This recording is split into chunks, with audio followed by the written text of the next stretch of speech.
बिस्मिल्लाहिर्रहमानिर्रहीम। अज़ीज़ तलबा अस्सलाम वालेकुम। आज हम चैप्टर नंबर 1 जो मैट्रिसेस एंड डिटर्मिनेंट का हमारा जो है कुछ दिनों से चल रहा था, तो आज हम इसका लास्ट जो टॉपिक है वो डिस्कस करने जा रहे हैं। तो इसमें आज हम पढ़ेंगे रिव्यू एक्सरसाइज। तो बेसिकली रिव्यू एक्सरसाइज जो है इसमें कोई नया कंसेप्ट तो नहीं होता, लेकिन ऑलरेडी जो चीज़ें आप पूरे चैप्टर में जो है वो डिस्कस हम कर चुके हैं। तो वही कंसेप्ट के साथ कुछ क्वेश्चन मज़ीद आपको प्रैक्टिस के लिए दिए जाते हैं इसमें।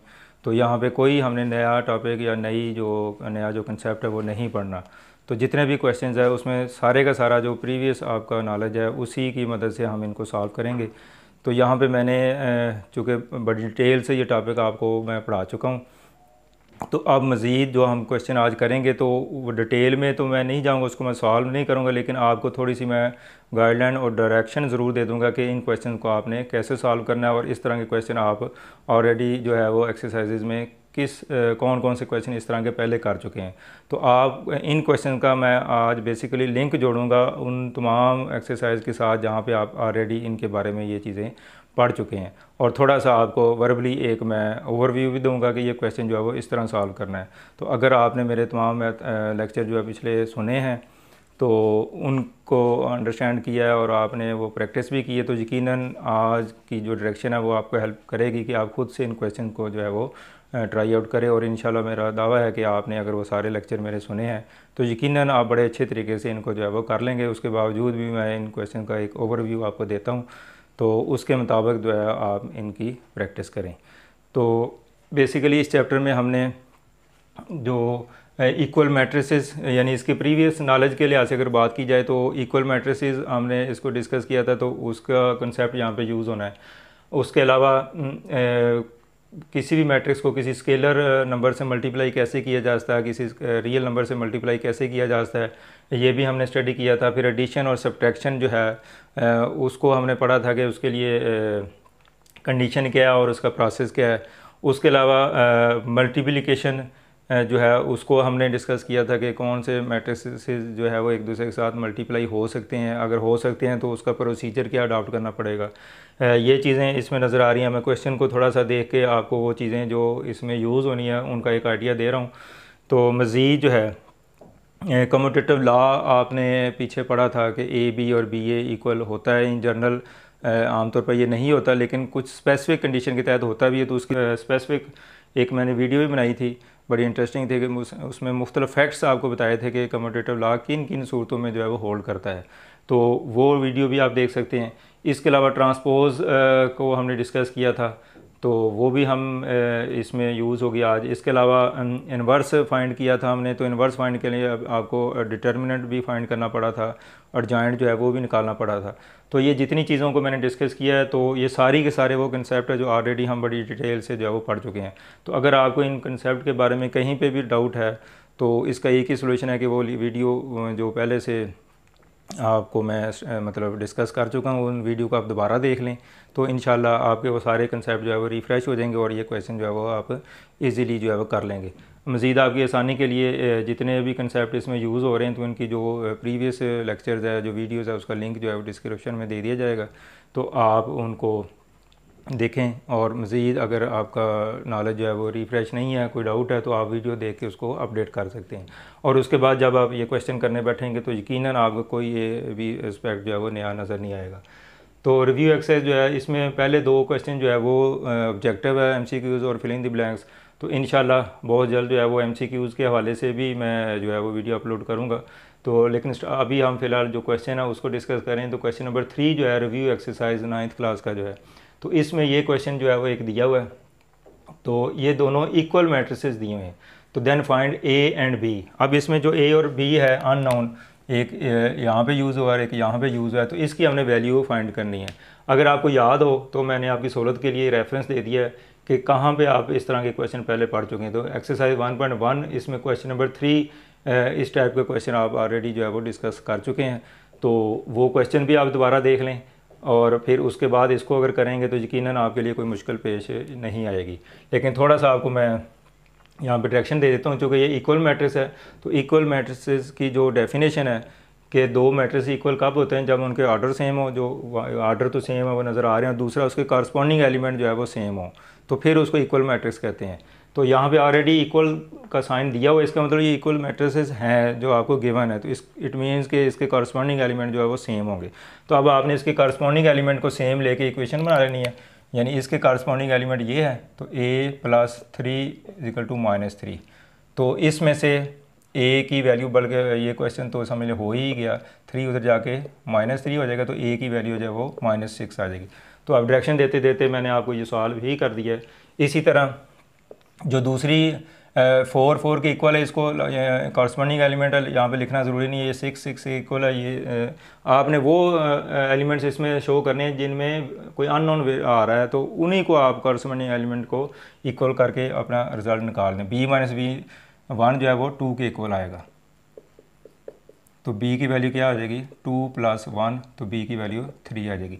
अब देखें, सिंपल सा क्वेश्चन था, तो मैंने आपको ओवरव्यू देते ही आपको सॉल्व करके दे दिया। तो उम्मीद है कि आप इस तरह का क्वेश्चन नंबर 3 में पढ़ चुके हैं। आप 1.1 एक्सरसाइज जो है, तो इसकी वीडियो भी आप दोबारा देख सकते हैं, तो ये क्वेश्चन उसी टाइप का है। वैसे ज़्यादा बेहतर ये होता है कि रिव्यू एक्सरसाइज जब आप चैप्टर हम स्टार्ट कर रहे होते हैं या आप लोग घर में तैयारी कर रहे होते हैं, तो साथ साथ ही जो कंसेप्ट भी आप नया पढ़े हैं, तो साथ ही उसका देखा करें कि रिव्यू एक्सरसाइज में उससे मिलता जुलता क्वेश्चन कौन सा है। तो साथ साथ अगर आप वो करते जाएँ तो मेरा ख्याल आपके लिए ज़्यादा ईजी होगा। तो इस तरीके से आप उसी कंसेप्ट फ्रेश जो आपने पढ़ा होता है उसी से लेके आप क्वेश्चन जो है वो सॉल्व कर सकते हैं। तो आपके लिए इजी होगा कि अगर आप मैं जब चैप्टर करा रहा हूँ तो उसी के साथ साथ आप जो है ना वो रिव्यू एक्सरसाइज के क्वेश्चन भी साथ उसी पैटर्न के जो करते जाया करें, तो फिर आपको बाद में परेशानी नहीं होगी। तो अब पूरे चैप्टर का जो कंसेप्ट है वो लेके हमने ये क्वेश्चन जो है सॉल्व करने हैं। अब क्वेश्चन नंबर 4 जो है, इसमें a और b दो मैट्रिसेस हैं। देन फाइंड द फॉलोइंग, ये वैल्यूज़ हमने जो है वो 4 पार्ट्स आपके दीन को फाइंड करना है। तो अगर आपको याद हो, ये एक्सरसाइज 1.3 जो है, इसमें क्वेश्चन नंबर 3 और 6 आप इस तरह का पढ़ चुके हैं, जिसमें ऐसी वैल्यू जो है वो फाइंड करनी है। तो थोड़ा सा ओवरव्यू देता हूँ। फर्स्ट को आपने फर्स्ट पार्ट सॉल्व करना है, तो आप क्या करेंगे, दो मेथड है इसके, एक तो 2a अलहदा फाइंड कर लें और 3b अलहदा फाइंड कर लें, बाद में उनको सम कर लें उनका, तो इस तरीके से भी हो सकता है। तो या आप इसको सारा स्टेप इकट्ठे कर लें, 2 इंटू इस तरीके से मैट्रिक्स a और +3 इंटू मैट्रिक्स b, तो 2 को अंदर मल्टीप्लाई करें, 3 को मल्टीप्लाई करें और बाद में इनको सम अप कर लें, इनको ऐड कर लें, तो आपके पास ये रिज़ल्ट आ जाएगा। इसी तरह ये वाला भी ऐसे किया जा सकता है, दोनों पार्ट अलग अलग करना चाहें, इसको अलग कर लें और इसको अलग कर लें और बाद में प्लस कर लें, फिर भी ठीक है। या सेम इसी तरह जैसे ये मैंने बताया, तो इसको भी आप जो है वो आसानी से कर सकते हैं। और ये भी इसी तरीके से, पहले आप अगर स्टेप वाइज करना है तो 2b पहले निकाल लें, फिर जो इसका आंसर आएगा उसको b में प्लस कर लें, a को इसमें प्लस कर दें, फिर जो उसका आंसर आएगा उसको -3 से मल्टीप्लाई कर दें, तो ये इजीली कर सकते हैं। अगर सारे स्टेप इकट्ठे करने हैं तो फिर भी -3 बाहर रखें और ब्रैकेट के अंदर ये सारा पोर्शन जो है वो हल करते जाएं। इसी तरह ये क्वेश्चन है, इसमें भी आप इसको पोर्शन वाइज भी कर सकते हैं, 2a अलहदा फाइंड कर लें, 3b अलहदा फाइंड कर लें, बाद में इनको माइनस कर लें, जब माइनस हो जाए तो फिर 2/3 से इसको अंदर मल्टीप्लाई कर दें हर टर्म के साथ। तो इजीली आप बड़े इसको कर सकते हैं अगर आपने ये क्वेश्चन जो है वो 1.3 के किए हुए हैं। तो मज़ीद अगर आपको कोई डाउट है तो ये क्वेश्चन, ये वीडियो आप दोबारा देख लें, तो इसका डिस्क्रिप्शन में इसका लिंक जो है वो दिया हुआ है। अब क्वेश्चन नंबर 5 जो है, find the value of x if this matrix plus x is equal to this matrix. अब यहाँ पे x से मुराद कोई मैट्रिक्स है, ये x मैट्रिक्स का नाम है इसलिए कैपिटल लिखना है, ये याद रखना, यहाँ पे भी x कैपिटल, चूँकि ये एलिमेंट के तौर पर नहीं बल्कि मैट्रिक्स के नाम के तौर पर आया है। अब ये क्वेश्चन भी बड़ा इजी है इस तरह का, पहले तो आपने नहीं पढ़ा, लेकिन थोड़ा सा मैं आपको हिंट देता हूँ, तो फिर इसमें कोई नई बात नहीं है। तो इसके लिए सलूशन ये है कि ये मैट्रिक्स 4 -2 -1 -2 ये मैट्रिक्स लिखें, और जैसे ये आप करते हैं 3 + x = 6। अब x की वैल्यू फाइंड करनी है तो क्या करते हैं, 3 उधर जाके माइनस हो जाता है, तो सेम वही प्रोसीजर यहाँ पे अडॉप्ट करना है कि ये मैट्रिक्स इसको दूसरी तरफ जाके क्या हो जाएगा, ये माइनस हो जाएगा, 2 1 3 -3, यानी ये मैट्रिक्स आपने इधर शिफ्ट कर देना, बस यहाँ पे x रह जाएगा। आप देखें, बस ये एक नया कंसेप्ट था यहाँ पे। अब आपने इनको माइनस करना है और सब्ट्रैक्शन का प्रोसीजर आपने सीखा हुआ है, तो सब्ट्रैक्शन कैसे करनी है, वो कॉरस्पॉन्डिंग एलिमेंट को माइनस करते जाएं, तो एंड में सिंप्लीफाई करेंगे तो आंसर आ जाएगा। तो बस आप इसको सिंप्लीफाई करें तो आपके पास x की वैल्यू जो है वो फाइंड हो जाएगी। अब क्वेश्चन नंबर 6 की तरफ चलते हैं हम। इफ़ a ये मैट्रिक्स दिया और b जो है ये मैट्रिक्स दिया हुआ है, then prove that A B is not equal to B A. ये मल्टीप्लिकेशन यहाँ पे जो कंसेप्ट ऑफ यूज़ वो यूज़ होगा कि मैट्रिक्स की जो मल्टीप्लिकेशन है उसमें आमतौर पर ए बी और बी ए इक्वल नहीं होता, यानी कम्यूटेटिव लॉ जो है कम्यूटेटिव लॉ जो है वो इसमें होल्ड नहीं करता मैट्रिसेस में आम तौर पर। कभी कभी ऐसी सिचुएशन होती है कि जिसमें ए बी और बी ए इक्वल आ जाए। तो इस तरह के क्वेश्चन हमने किए हैं। ये 1.4 इसका क्वेश्चन नंबर 2 हमने किया है जिसमें ए बी और बी ए इक्वल नहीं था, और एक इसी एक्सरसाइज का 1.4 का क्वेश्चन नंबर 5 का फर्स्ट पार्ट किया, उसमें ए बी और बी ए आपने इक्वल प्रूव किए हैं। तो इसका मतलब कि ए बी और बी ए कभी इक्वल हो भी सकते हैं और कभी आम तौर पर नहीं होते। तो अगर होते हैं तो उसकी बाकायदा मैंने एक बड़ी इंटरेस्टिंग वीडियो आपको उसमें अपलोड की हुई है commutative law of multiplication of matrices के हवाले से। तो वो वीडियो आप देख सकते हैं कि मज़ीद अपना नॉलेज रिफ़्रेश करने के लिए। तो अब जस्ट इसमें करना है क्या कि ए को बी से मल्टीप्लाई करें आप लेफ़्ट साइड निकालने के लिए, और फिर बी को ए से मल्टीप्लाई कर लें, यानी दोनों पहले आप ए बी मालूम कर लेंगे और फिर आप बी ए मालूम करेंगे, और दोनों का आंसर सेम नहीं आएगा चूँकि इक्वल ये प्रूव करना कि इक्वल नहीं है, इसका मतलब इन दोनों का आंसर लाजमी तौर पर डिफरेंट होगा। तो जब डिफरेंट होगा तो आपका रिज़ल्ट आ जाएगा कि ये रिज़ल्ट इक्वल नहीं है। तो जस्ट आपने ए बी और बी ए निकालना है, ये क्वेश्चन आपका हो जाएगा। अब हम चलते हैं क्वेश्चन नंबर 7 की तरफ। लास्ट क्वेश्चन है इसमें ए और बी दो मैट्रिसेस दिए हुए हैं। तो यहाँ पे दो रिज़ल्ट हमने वेरीफाई करने, A B whole transpose is equal to B transpose into B transpose, और दूसरा क्वेश्चन है A B whole inverse is equal to B inverse into A inverse. तो ये क्वेश्चन भी आपके लिए नए नहीं है। तो ये वाला जो पार्ट है ये हमने, यानी इसमें बेसिकली आपने क्या कौन कौन सी चीज़ें यूज़ होनी यहाँ पे, एक तो मल्टीप्लिकेशन का जिक्र आ रहा है, इसमें मल्टीप्लिकेशन का कंसेप्ट यूज़ होना है। नंबर 2 ट्रांसपोज जो है उस लिखा हुआ नज़र आ रहा है तो इसमें ट्रांसपोज आपको लेना पड़ेगा, और इसमें इन्वर्स लिखा हुआ नज़र आ रहा है तो इसमें प्रोडक्ट भी मालूम करना है, मल्टीप्लिकेशन भी निकालनी है, और फिर उसका डिटर्मिनेंट भी निकालना पड़ेगा, फिर एडजॉइंट भी निकालना पड़ेगा, फिर इन्वर्स निकालेंगे आप। तो उस मेथड से जो है वो सॉल्व किया जा सकता है। अब जो फर्स्ट पार्ट है इसको अगर मैं रेफरेंस दूँ आपके पिछले चैप्टर के लिहाज से, तो इसमें एक्सरसाइज नंबर 1.4 का क्वेश्चन नंबर 6 बिल्कुल सेम आपने इसी पैटर्न पे हल किया हुआ, सिर्फ वहाँ पे मैट्रिसेस और दिए हुए हैं डिफरेंट इससे, लेकिन रिज़ल्ट हमने ये ऑलरेडी प्रूव जो है वो किया हुआ है। तो जिस तरीके से आपने ये 1.4 का क्वेश्चन नंबर 6 किया उसी तरह इसको सॉल्व कर लेना है। थोड़ा सा ओवरव्यू मैं दे देता हूँ। आप इसकी लेफ़्ट साइड हल करेंगे और राइट साइड हल करेंगे अलग-अलग। लेफ़्ट साइड में पहले आप ए बी प्रोडक्ट निकालेंगे, ए को बी से मल्टीप्लाई करेंगे, फिर जो उसका आंसर आया उसका ट्रांसपोज ले लेंगे, तो लेफ़्ट साइड आपकी कंप्लीट हो जाएगी। उसके बाद राइट साइड करने के लिए आप बी का ट्रांसपोज लहदा ले लें, फिर ए का ट्रांसपोज लहदा ले लें, फिर उनके ट्रांसपोज को मल्टीप्लाई करना है, तो राइट साइड भी आपकी जो है वो कंप्लीट हो जाएगी, और दोनों का आंसर सेम आएगा तो रिज़ल्ट जो है हमारा प्रूव हो जाएगा। तो मज़ीद डिटेल से देखना है तो आप ये क्वेश्चन इसको चेक कर लें जिस वीडियो में मैंने दिया हुआ है ये, तो वो वीडियो दोबारा देख लें तो इंशाल्लाह ये क्वेश्चन आपका ईज़िली हो जाएगा। अब जो सेकंड पार्ट है ये एक्सरसाइज 1.5 का क्वेश्चन नंबर 6 है। ये बिल्कुल सेम वही रिज़ल्ट है जो वहाँ पे प्रूव किया, लेकिन सिर्फ मैट्रिसेस वहाँ पे डिफरेंट है। तो जिस तरह आपने उस मैट्रिसेस के लिए किया इसी तरह आप इन मैट्रिसेस के लिए इसको कर सकते हैं। तो इसका ओवरव्यू ये है कि पहले आप ए को बी से मल्टीप्लाई कर लें, यानी पहले आप ए बी फाइंड करेंगे इसमें, और ए बी फाइंड करने के बाद फिर आप इसका डिटर्मिनेंट निकालेंगे,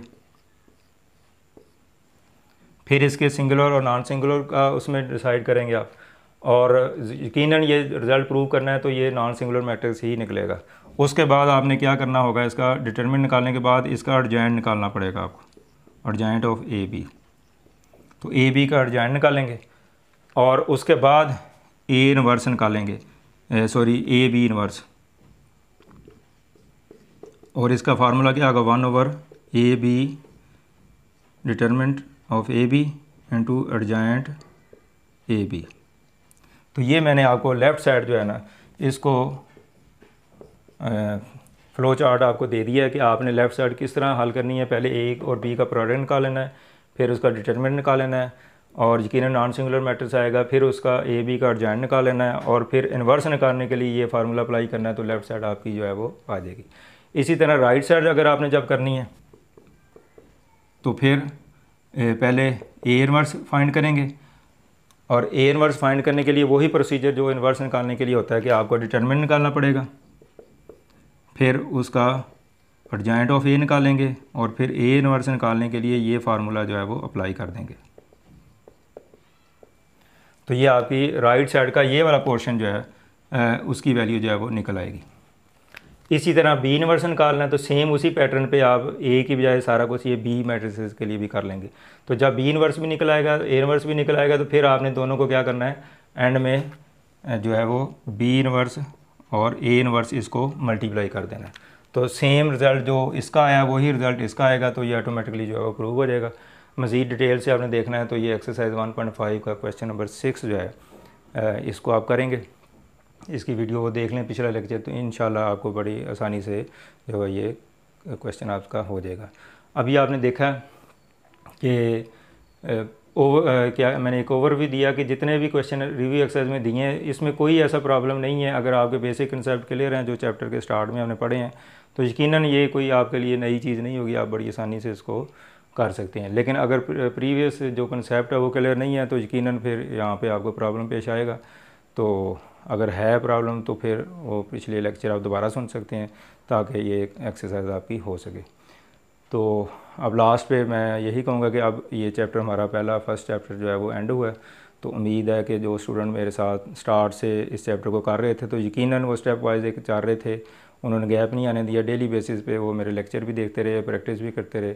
तो इंशाल्लाह उनका चैप्टर यकीनी तौर पर ये तैयार हो चुका होगा। लेकिन जिन स्टूडेंट ने वीडियो देखने में सुस्ती की, बीच में कुछ वीडियो छोड़ दे, कुछ लेक्चर नहीं लिए और फिर उसके बाद कंटिन्यू किया, तो फिर उनके लिए मसला होगा, हो सकता है वो चैप्टर पूरी तरह उनको समझ ना आया हो। तो उनके लिए फिर मैं यही एडवाइस करूँगा कि अगर कोई मैथ में कोई भी कंसेप्ट समझना है तो उससे पिछले कंसेप्ट जो है वो क्लियर करना ज़रूरी है, तो फिर आपको जो है वो नेक्स्ट स्टेप की समझ आएगी। तो इस दुआ के साथ कि आप सारे ये जितने भी लेक्चर थे उसको सुन लेंगे, जहाँ पे कोई प्रॉब्लम है तो उसको सॉल्व कर लेंगे, तो नेक्स्ट अगले जितने भी आपके क्वेश्चन है वो यकीनन आसानी से होते जाएंगे।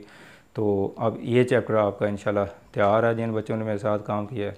तो इसी तरह ये प्रैक्टिस जारी रखें। तो नेक्स्ट जब हम चैप्टर स्टार्ट करेंगे तो उसमें स्टार्ट से आप अपनी प्रैक्टिस को जारी रखें, रेगुलर जो है वो लेक्चर सुनते रहें और रेगुलर जो है उसकी प्रैक्टिस करें, तो यकीनन आपको एंड में ये प्रॉब्लम नहीं आएगा। लेकिन अगर पहले चैप्टर में कुछ स्टूडेंट ने ऐसा किया है कि वो रेगुलर नहीं देखते रहे या रेगुलर प्रैक्टिस नहीं करते रहे, तो फिर उनको यकीनन मुश्किल पेश आई होगी और सारा चैप्टर में वो परेशान होंगे। तो नेक्स्ट चैप्टर में आपने कोशिश करनी है कि ऐसी सूरत हाल का सामना ना करें, रेगुलर लेक्चर उसको अटेंड करें और रेगुलर उसकी प्रैक्टिस करें, तो इंशाल्लाह आपके लिए आसानी पैदा होगी और आपका जो मैथ की वीकनेस है या उसकी अंडरस्टैंडिंग है वो आपकी डेवलप होती जाएगी और वीकनेस जो है वो कम होती जाएगी। तो आपको बहुत शुक्रिया। अल्लाह हाफ़िज़।